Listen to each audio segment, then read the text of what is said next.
Guys, before you watch the fan cam, big shout out to our sponsors, Omely. It is the place for football fans to connect, not just with random football fans, but your favourite creators. You could be a Chelsea fan, you might even be an Arsenal fan. Everybody's on there. Download Omely, there's a QR code on screen, as well as a link in the description. Check it out, and I'll see you on there very soon. Hello everyone from Chelsea Fan TV, I hope you're all doing very well. We're outside Stamford Bridge after Chelsea won, Arsenal won in the Premier League. I'm here with Dan, 2 games on the bounce, back again. Not the result we were hoping for, but can we take something from it? Yeah, there are positives to be taken from that. I mean, it's a point against Arsenal. Last time we played them was not what we wanted. It was 5-0, so 5-1. I can't remember.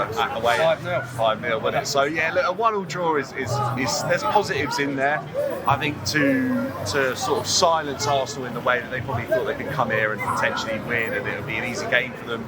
We showed them it wouldn't be. I don't think Stamford Bridge is a place to make them fearful at the moment, but I think we're moving in the right direction. We're there, we're getting there. I think we are. I think we're moving in the right direction, and I think with a couple of adjustments, I think this Chelsea team are probably the closest we've been in a couple of years, and really starting to challenge amongst this top 4 and like make something happen. Yeah. I remember under Tuchel as well, we were in a similar position in the league, pushing for top 4, but we had that ruthlessness in games, and you could see that there was an energy around the team that, especially in cup competitions, we're always going to make something happen. And I don't think we have that now because of the inexperience. What do we need to do to take this team to the next level? Because Arsenal are clearly declining, and we need to take that spot. Yeah, I agree with you. I think Arsenal are on the decline. I think we saw that today. That doesn't look like a team that are going to win the title, does it, at all? And that's where we then have to have something about us to go and win that game and take advantage of where they are, because we know that this isn't the Arsenal that we've seen over the last couple of seasons, and that makes me think we could have got something more out of today. I'd probably view that as 2 points dropped, and I think a bit of experience. You know what I think Chelsea really need, I think we're lacking it, is a Rudiger type character that's got a little bit of nastiness about them, that sort of players don't want to play against, someone that's up for a little bit more of a fight, and someone who's willing to play for the badge a bit more. I feel some of the players today, I'm not saying they don't want to play for the badge, but I just think they're all really nice guys. I think you need someone in there who's just going to have a little bit more about them. So are you looking at Colwell and Fofana in particular? Probably Cole. I think Colwell might have it about him, but I think you need 1 or 2 more characters like that, just to give it a little bit more, a little bit extra, or build these guys up and build in their character. If we believe in them as players to be good enough, then build up their character as well. A little bit of cockiness, a little bit of arrogance can take you a long way in football matches. Look at Kai Havertz today. I know that goal ended up getting chalked off, but he's as arrogant as they come, right? When he's shushing up.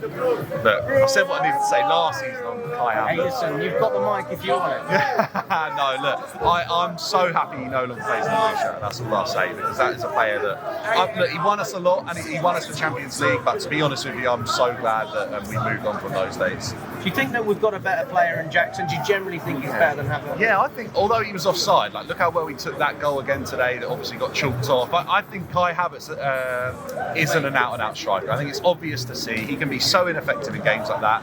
And we knew it as Chelsea fans. We knew all too well that would be a problem that Arsenal would encounter. I think he's had a purple patch. And Nicholas Jackson looks like the type of player that I think, with a bit of confidence and continuing to believe in him, can take Chelsea definitely further than where we currently are. I think that's a player that could be capable of scoring 20 goals a season. But I'm not ruling out signing another striker. You know, competition has shown it's really important. Throughout this squad, we've now got a lot of competition for places. And I think if we were to bring someone in to challenge Jackson, we might see him go to another level. What about Nkunku? Where does that leave him? I don't think Nkunku's a striker. I think Maresca's getting that wrong, if I'm honest with you. I think Nkunku probably does a better job in the left pocket, just off towards being a 10. We've seen him do well at Leipzig in that role, and I think that's probably where I'd look to play him. But look, I'm not sure how long Nkunku has left at Chelsea Football Club, to be honest with you. I think he's a French international, and if he's not playing more than 5 minutes at the end of the game, he might not be around for much longer. I think that would be really disappointing to see, because I really like Nkunku. There doesn't seem like an openness from Maresca to try something different. That's what I would find I strange. personally think Maresca would rather play a player out of position who he likes than potentially put a new player into a position and give him a chance. Isn't that what we said about Poch last year? It is, and I was just having this discussion off camera, is that we're seeing quite a few players play in positions where that's not their go-to role. Look at Palmer. We saw him a lot on the left today. Since the Newcastle game, he's been on that left-hand side of the pitch or drifting out to there.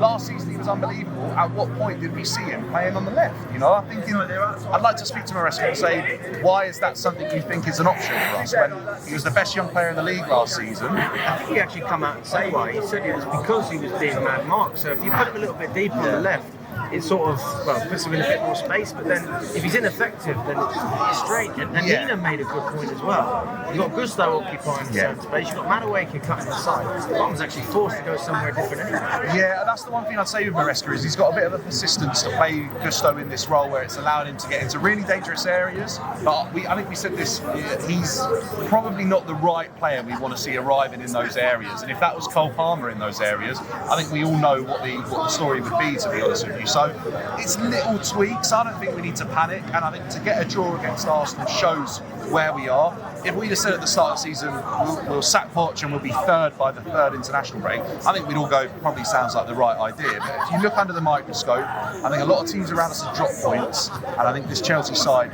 could definitely play better football. What about the goalkeeping situation? Where do you stand on it? I don't think we're ever going to win anything unbelievable like a Premier League title or a Champions League with Sanchez in goal. I just think he'll always have one mistake too many. He made a couple of good saves today, to be fair to him, but I just think there's always a mistake. There's always something that could cost Chelsea the game. And we saw in this fixture last season he made a mistake, ended up not winning that game because of that. We've seen it continue. We saw him get dropped probably not long after that fixture for Petrovic. He obviously got moved on. Jorgensen had a good game midweek, so you never know. But right now, I think Sanchez is number one, but recruitment probably need to look at that position and think about getting someone in. How long do you think he's got? Because as a fan, I mean, I probably lost patience 2 games ago, and I'm surprised that Maresca's just, it's like flip the coin. You don't know where it's going to go. Anything can happen. Yeah, I agree with you. I think in terms of time left, we're probably looking at, I don't know, 1 or 2, maybe 3 massive mistakes. Where if Maresca really feels like we were in the game and Sanchez lets him down, you'll lose trust. And I think if you see that a couple more times, you'll run out of chances for him. So if Sanchez does the whole season, I wouldn't be surprised, because they obviously believe in who they've recruited, and we recruited, I think, Penders, who's another highly spoken about young keeper. I'm not saying that guy's good enough, I've never seen him play, but ultimately Chelsea will believe in who they've recruited, and ultimately if you look at the players that have come through, a lot of them have done a really good job and we knew nothing about them.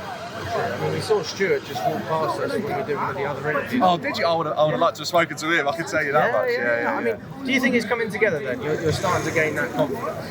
I think we can see where we've recruited really well, and I think you can see that there's quality in a lot of these young boys. I think for the next 10 years, if we let them develop and they develop on the pathway that they should, I think this Chelsea team can really challenge. I do think that along the way, we will need to make other sort of adjustments, whether that's with recruitment or the manager. I think for this Chelsea team to dominate, we need to be flexible. I think there are certain areas where we're not really inclined to recruit in at the moment, where I think you can see what that would add to this team. A bit of experience, 26, 28-year-old who's been there, won things. You can see how much that could probably add to this Chelsea team for now. Because I think this group of young players absolutely need a role model again off the back of losing Thiago Silva. Thanks so much, Dan. Yeah, absolute pleasure, Alex.